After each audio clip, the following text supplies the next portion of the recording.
आज मना रहा है 77वां स्वतंत्रता दिवस। पीएम मोदी लाल किले की प्राचीर से लगातार 10वीं बार किया ध्वजारोहण। देश के विकास गाथा के साथ साथ भविष्य का खाका किया पेश। अगले 5 साल में भारत के दुनिया की टॉप 3 इकोनॉमीज में शामिल होने की दी गारंटी। प्रधानमंत्री ने कहा 2047 तक विकसित भारत का सपना करना है साकार। अमृत काल में लिए गए फैसले लिखेंगे 1000 साल का स्वर्णिम इतिहास। परिवारवाद पर जमकर साधा निशाना, कहा भ्रष्टाचार, परिवारवाद और तुष्टीकरण से देश को करना है आजाद। प्रधानमंत्री मोदी ने आने वाले सितंबर में विश्वकर्मा जयंती के मौके पर देश में विश्वकर्मा कौशल सम्मान योजना को शुरू करने का किया ऐलान। पीएम ने 2 करोड़ महिलाओं को लखपति दीदी बनाने का भी किया ऐलान। कृषि को हाईटेक बनाने से लेकर महिलाओं को आगे बढ़ाने के लिए स्वयं सहायता समूह की महिलाओं को दिया जाएगा ड्रोन चलाने और मरम्मत करने का प्रशिक्षण।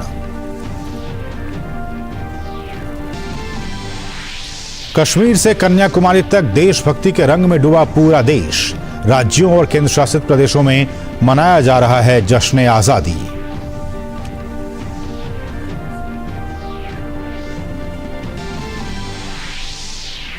भारत ने पहली बार यूएई को रुपए में किया कच्चे तेल का भुगतान। सोमवार को लागू हुए स्थानीय मुद्रा निपटान यानी एलसीएस समझौते के आधार पर हुआ ये लेन देन। पीएम मोदी और यूएई के राष्ट्रपति मोहम्मद बिन जायद अल नाहयान की मौजूदगी में 15 जुलाई को इसके लिए किए गए थे एमओयू पर हस्ताक्षर। हाल के महीनों में युवाओं के बीच बढ़ते बेरोजगारी की रिकॉर्ड संख्या को देखते हुए चीन ने युवाओं की बेरोजगारी दर के आंकड़े जारी करने पर लगाई रोक। राष्ट्रीय सांख्यिकी ब्यूरो के प्रवक्ता ने की घोषणा। अगस्त महीने से देश भर में युवाओं और अन्य आयु समूहों के लिए शहरी बेरोजगारी दर के आंकड़े नहीं किए जाएंगे जारी। रूस के दक्षिणी दागिस्तान क्षेत्र की राजधानी के गैस स्टेशन में विस्फोट के बाद लगी आग से बड़ा हादसा। अब तक 25 लोगों की मौत, 60 से अधिक लोग घायल। मृतकों में 3 बच्चे भी शामिल। विस्फोट के कारणों का अब तक नहीं चल पाया है पता।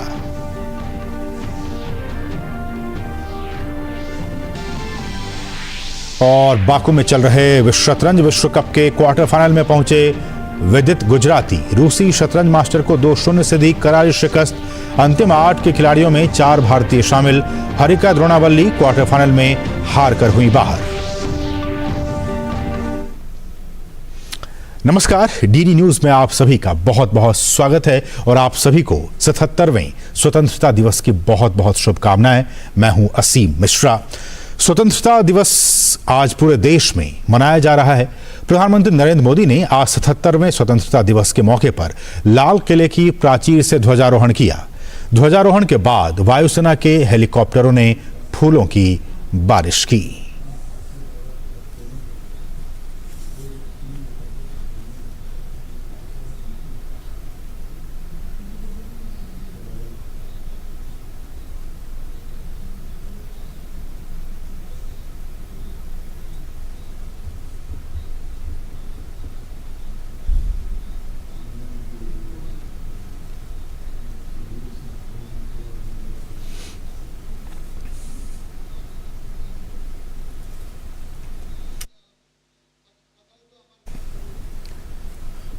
और प्रधानमंत्री ने 77वें स्वतंत्रता दिवस के मौके पर लाल किले की प्राचीर से भ्रष्टाचार, परिवारवाद और तुष्टीकरण पर जमकर हमला बोला। प्रधानमंत्री ने भ्रष्टाचार को लेकर विपक्ष को घेरते हुए कहा कि भ्रष्टाचार ने हमारे देश को दीमक की तरह नोच लिया है, खोखला बना दिया है, लेकिन मैं भ्रष्टाचार के खिलाफ लड़ाई लड़ता रहूंगा। उन्होंने इन बुराइयों से लड़ने के लिए देश की जनता से आशीर्वाद भी मांगा। प्रधानमंत्री नरेंद्र मोदी ने लाल किले की प्राचीर से पूरे विश्वास के साथ कहा कि 2047 में जब भारत आजादी के 100 साल मनाएगा तब निश्चित ही देश विकसित राष्ट्र बन जाएगा। उन्होंने कहा कि देश जब आजादी के 100 साल मनाएगा तब दुनिया में विकसित भारत का तिरंगा झंडा होना चाहिए। उन्होंने इसके लिए रत्ती भर भी न रुकने और शुचिता, पारदर्शिता, निष्पक्षता को अपनाने का आह्वान किया। इसके साथ ही उन्होंने भ्रष्टाचार, परिवारवाद और तुष्टीकरण को देश के विकास में एक बड़ा रोड़ा बताया। उन्होंने इन बुराइयों से लड़ने के लिए देश की जनता से आशीर्वाद भी मांगा। हमें इन 3 बुराइयों के खिलाफ पूरे सामर्थ्य के साथ लड़ना है। भ्रष्टाचार, परिवारवाद, तुष्टीकरण, ये चुनौतियां हमारे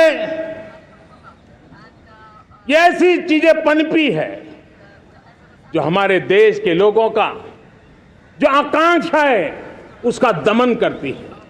हमारे देश के कुछ लोगों के पास जो छोटा मोटा सामर्थ्य है उसका शोषण करती है। ये ऐसी चीजें हैं जो हमारे लोगों की आशा आकांक्षाओं को सवाल या निशान में गाड़ देती है।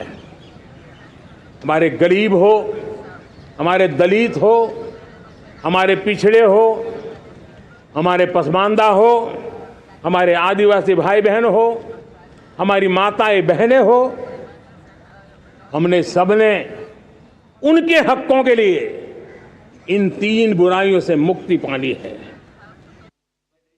प्रधानमंत्री नरेंद्र मोदी ने भ्रष्टाचार के खिलाफ नफरत का माहौल बनाने का आह्वान किया। उन्होंने कहा कि पहले की तुलना में सरकार ने भ्रष्टाचारियों की संपत्ति को 20 गुना ज्यादा जब्त किया है। हमारे देश की सारी समस्याओं की जड़ में भ्रष्टाचार ने दिमक की तरह देश की सारी व्यवस्थाओं को, देश के सामर्थ्य को पूरी तरह नोच लिया है। भ्रष्टाचार से मुक्ति, भ्रष्टाचार के खिलाफ जंग हर इकाई में, हर क्षेत्र में।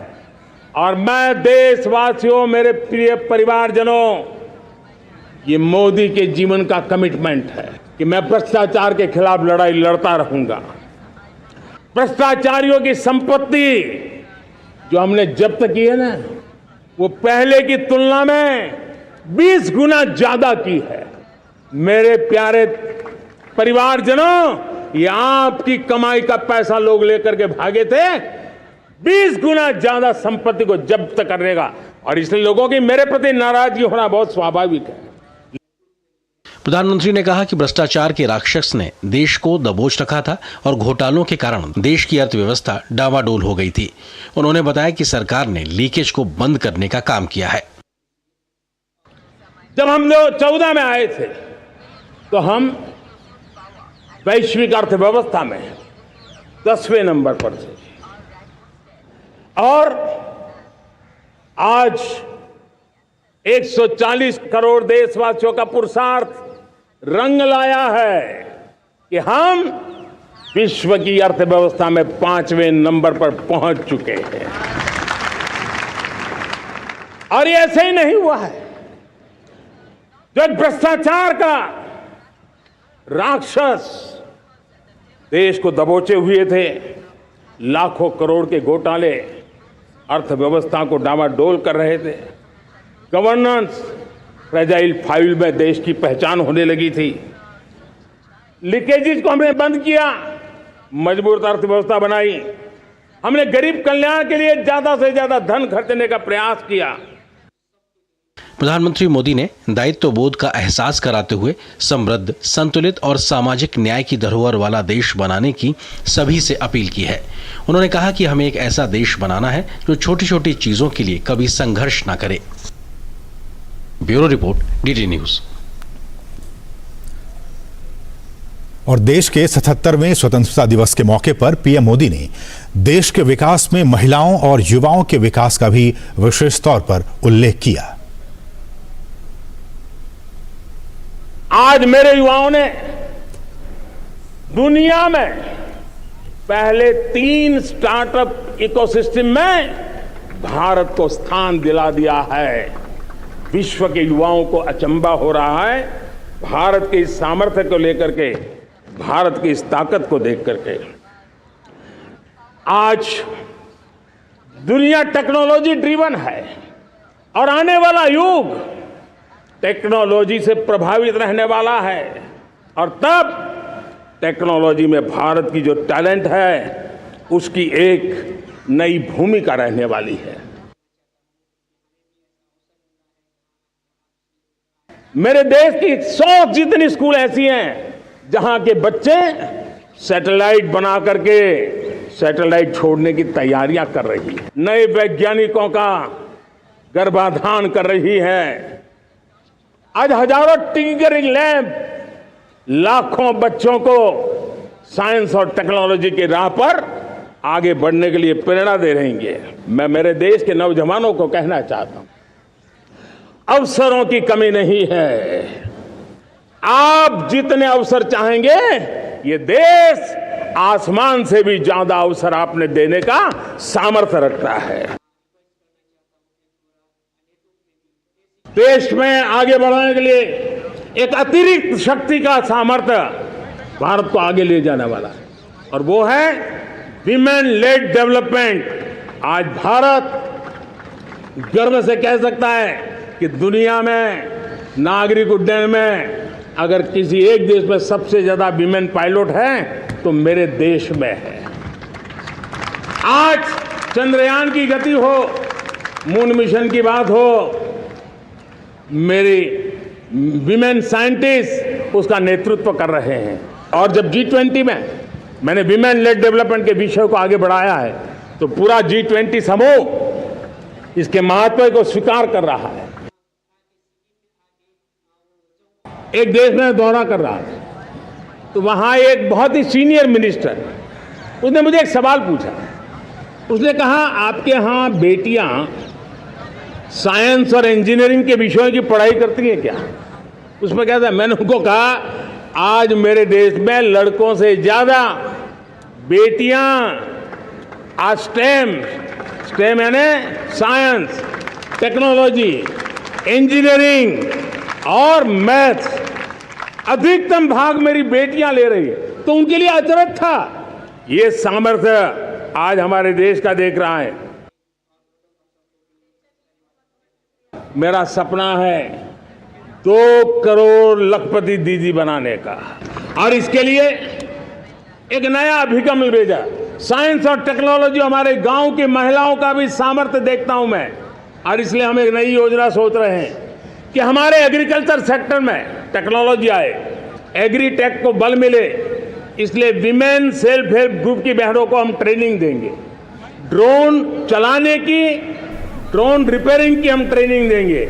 प्रारंभ हम 15,000 विमेन सेल्फ हेल्प ग्रुप के द्वारा ये ड्रोन की उड़ान का हम आरंभ कर रहे हैं।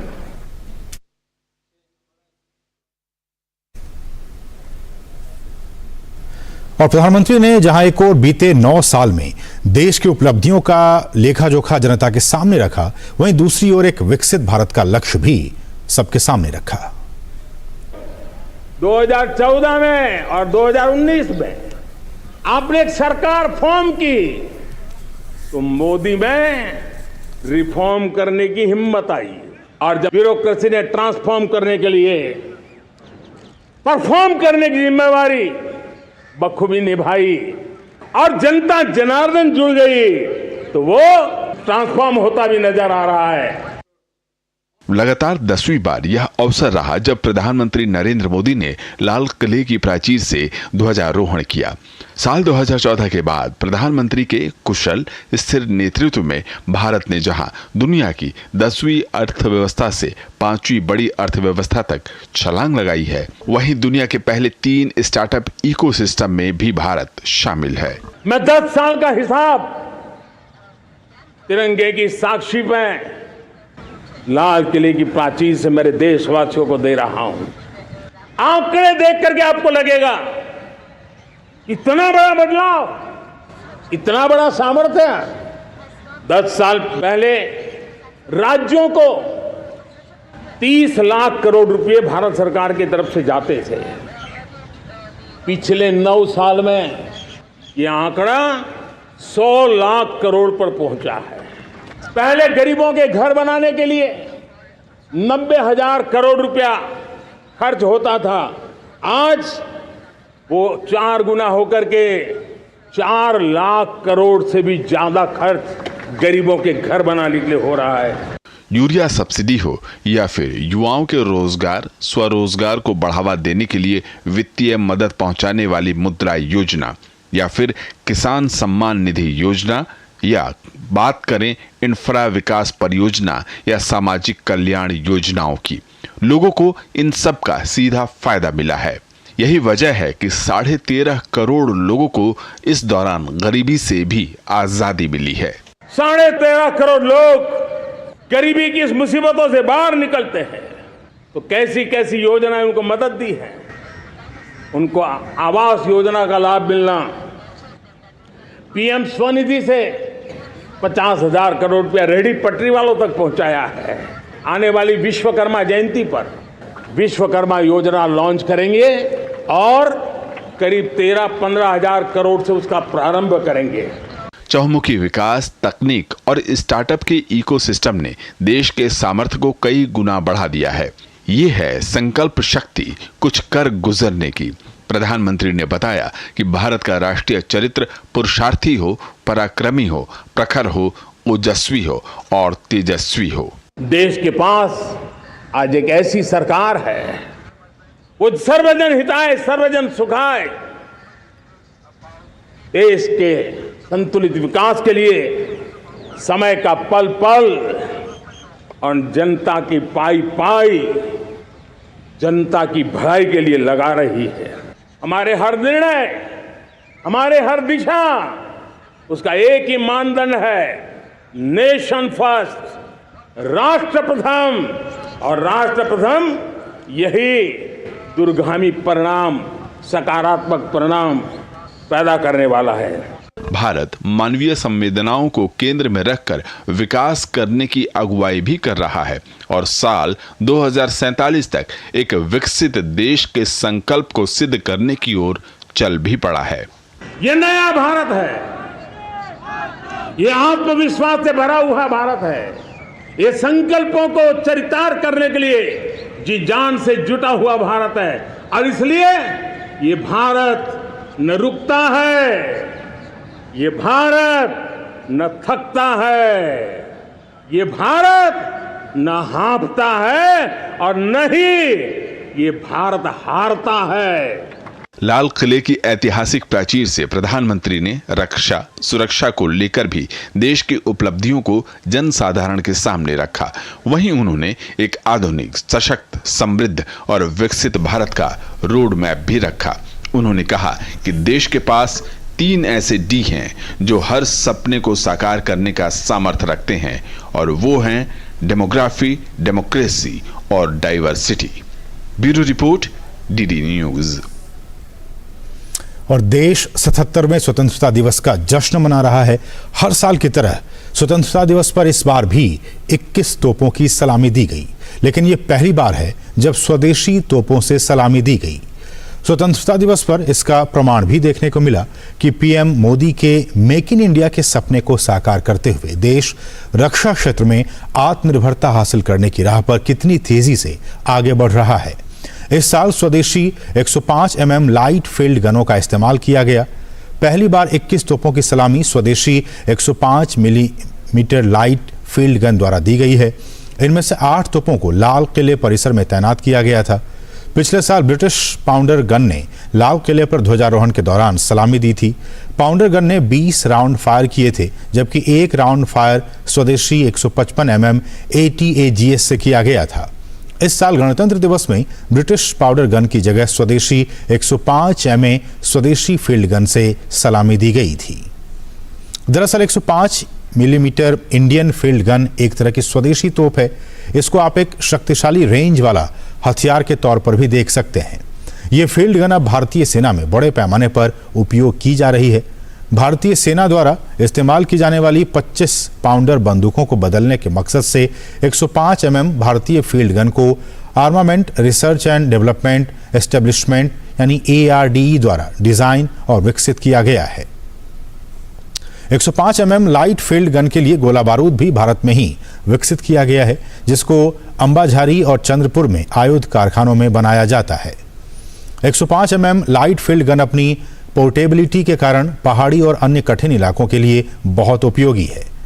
ये फील्ड गन 6 राउंड प्रति मिनट की तीव्र दर से 10 मिनट तक और 1 घंटे तक फायर करने में कैपेबल है। ये फील्ड गन 6 कर्मियों के दल द्वारा संचालित होती है और इसमें द्वितीयक टैंक रोधी क्षमता विद्यमान है।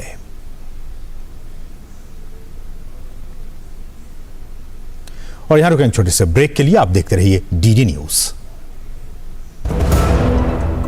डेयरी क्षेत्र में कार्यरत पशुपालकों, तकनीशियनों तथा संगठनों के प्रयासों को प्रोत्साहन देने हेतु राष्ट्रीय गोकुल मिशन के अंतर्गत राष्ट्रीय गोपाल रत्न पुरस्कार से सम्मानित किया जाता है। ये पुरस्कार 3 वर्गों में सर्वश्रेष्ठ कार्यों और अमूल्य योगदान के लिए दिया जाता है। आवेदन करने के लिए www.awards.gov.in पर या अपने नजदीकी कॉमन सर्विस सेंटर से संपर्क करें।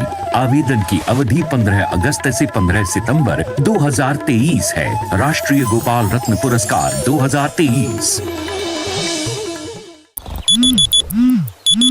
हम आपकी हर जरूरत में आपकी जिंदगी को आसान बनाते हैं, आपको देते हैं अपनों का साथ। हमें आपका और आपके अपनों का है ख्याल। हम हमेशा आपके साथ हैं और रहेंगे।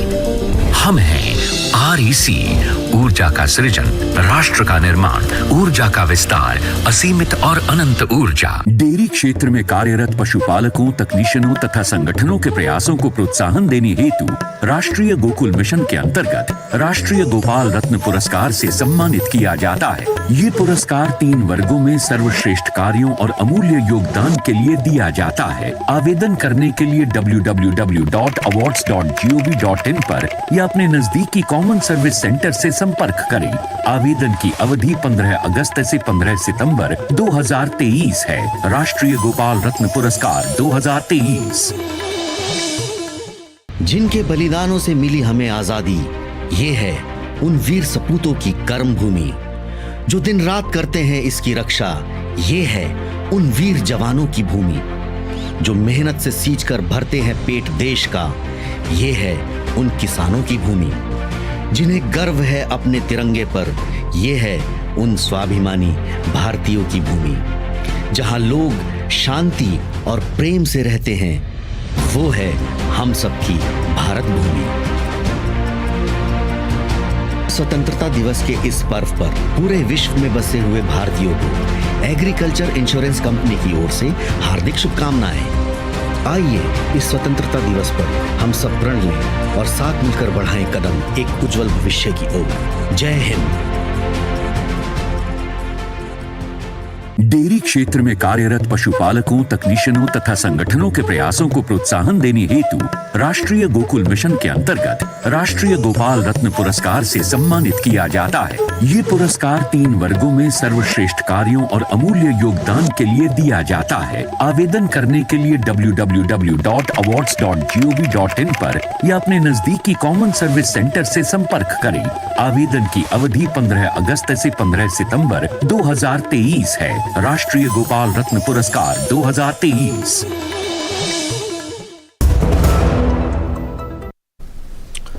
और ब्रेक बाद आपका फिर से स्वागत है। राष्ट्रपति द्रौपदी मुर्मू ने स्वतंत्रता दिवस के मौके पर राष्ट्रीय समर स्मारक पर शहीदों को श्रद्धांजलि दी।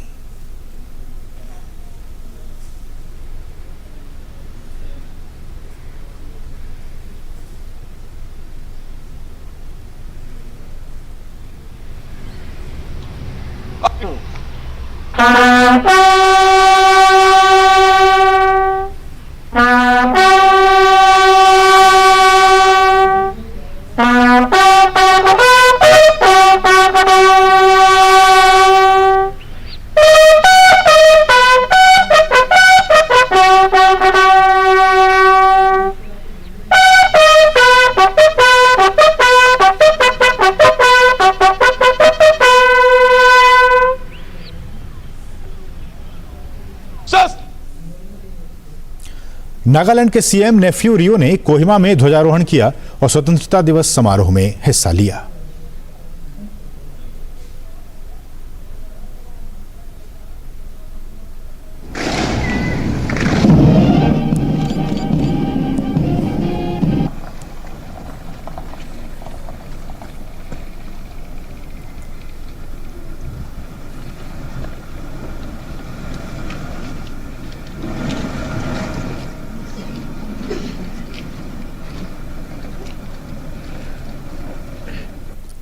और वहीं दुबई में भारतीय दूतावास में स्वतंत्रता दिवस मनाया गया और ध्वजारोहण किया गया।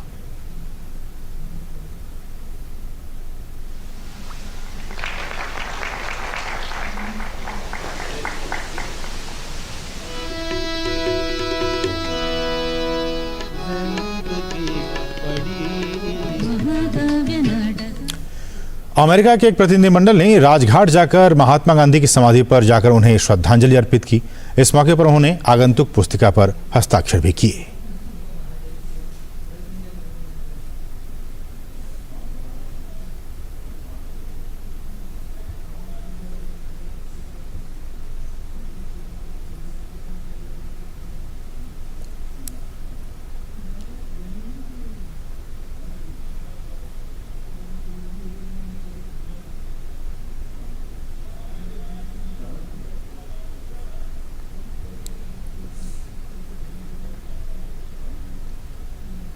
Abu Dhabi national oil company और इंडियन ऑयल कॉरपोरेशन लिमिटेड के बीच सोमवार को नए लागू स्थानीय मुद्रा निपटान प्रणाली के तहत कच्चे तेल का पहला लेन देन हुआ। इस लेन देन में लगभग 1 मिलियन बैरल कच्चे तेल की बिक्री शामिल थी। यूएई में भारतीय दूतावास ने कहा है कि लेन देन के लिए भारतीय रुपए और यूएई दिरहाम दोनों का इस्तेमाल किया गया। भारत और यूएई के बीच तेल और गैस के मजबूत संबंध हैं और यूएई भारत की ऊर्जा सुरक्षा के लिए एक प्रमुख भागीदार है। पेट्रोलियम और पेट्रोलियम उत्पाद भारत और संयुक्त अरब अमीरात के बीच द्विपक्षीय व्यापार की रीढ़ है। यूएई कच्चे तेल का चौथा सबसे बड़ा स्रोत है और भारत के लिए एलएनजी और एलपीजी का दूसरा सबसे बड़ा सोर्स है। पिछले साल दोनों देशों के बीच 35.10 अरब डॉलर के मूल्य के पेट्रोलियम उत्पादों का व्यापार हुआ, जो कुल द्विपक्षीय व्यापार का 41.4% है। एलसीएस तंत्र की स्थापना पीएम मोदी और संयुक्त अरब अमीरात के राष्ट्रपति और अबू धाबी के शासक मोहम्मद बिन जायद अल नाहयान की मौजूदगी में 15 जुलाई 2023 को सीमा पार लेन देन के लिए स्थानीय मुद्राओं के उपयोग के लिए एक रूपरेखा तंत्र की स्थापना पर ऐतिहासिक समझौता ज्ञापन के तहत की गई है। ये भारत का पहला एलसीएस है और इससे लेन देन लागत और समय कम होने और स्थानीय मुद्राओं पर निर्भरता बढ़ने की उम्मीद है। इससे सीईपीए से प्राप्त होने वाली तरजीही शर्तों में और इजाफा होगा। व्यापारी आपसी समझौतों के आधार पर भुगतान मुद्रा चुन सकते हैं, जबकि आज का तेल लेन देन एलसीएस के तहत दूसरा बड़ा लेन देन था।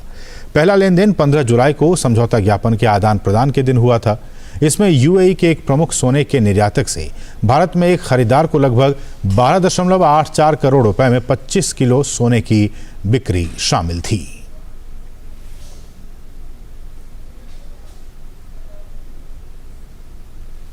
तो इसके साथ इस बुलेटिन में बस इतना ही। हमें दीजिए अनुमति।